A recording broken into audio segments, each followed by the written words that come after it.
Bem-vindos ao nosso curso básico de algoritmos de JavaScript e na aula de hoje vamos dar sequência aos laços de repetição.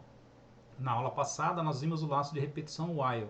O laço de repetição while ele faz um teste lógico, né? Ele testa uma condição antes de executar o bloco de comandos. E hoje nós vamos ver o laço do while. O laço do while, diferente do while, o laço do while executa pelo menos uma vez o bloco de comandos antes de fazer o teste lógico.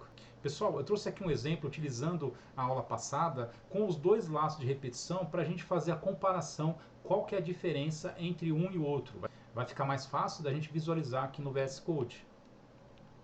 Utilizando o código da aula passada, eu só acrescentei essa parte aqui de baixo e mudei aqui a aula 11, laço do while. Eu deixei aqui o laço while para a gente fazer a comparação entre o while e o do while, para a gente entender e ficar mais fácil da gente visualizar aqui no nosso navegador.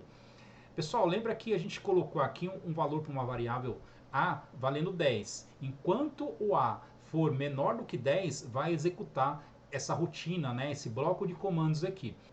Neste caso aqui do while, não vai apresentar nada. Agora, analisando o laço do while, já é diferente. Mesmo a variável valendo 10, no caso aqui eu troquei só para a gente não se perder aqui, né, uma variável com a outra, mesmo a variável valendo 10, vai executar pelo menos uma vez esse bloco de comandos aqui. Depois que executar isso daqui, aí sim ele vai para a parte do teste lógico, ele vai testar. Se o b for menor do que o 10, aí ele continua o laço, executando o bloco de comandos que vai aqui dentro. Vamos dar uma olhada aqui no navegador para ver como que o nosso código se comporta. Agora aqui no caso do while, o do while ele vai apresentar pelo menos uma vez. Ele vai executar a nossa rotina, o nosso bloco de comandos pelo menos uma vez. Mesmo aqui, ó, o b valendo 10. Enquanto o b for menor do que 10, ele entra no laço. Só que o b aqui ele já vale 10. Mas mesmo assim ele executa pelo menos uma vez o nosso código. Pessoal, então essa é a diferença do laço de repetição while do while.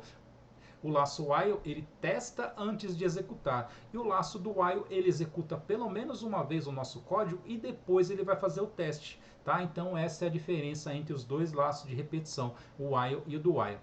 Pessoal, na próxima aula eu vou trazer aqui mais dois exercícios para a gente trabalhar junto e fixar bem a ideia em relação aos laços de repetição while e o do while. Então eu vejo vocês na próxima aula.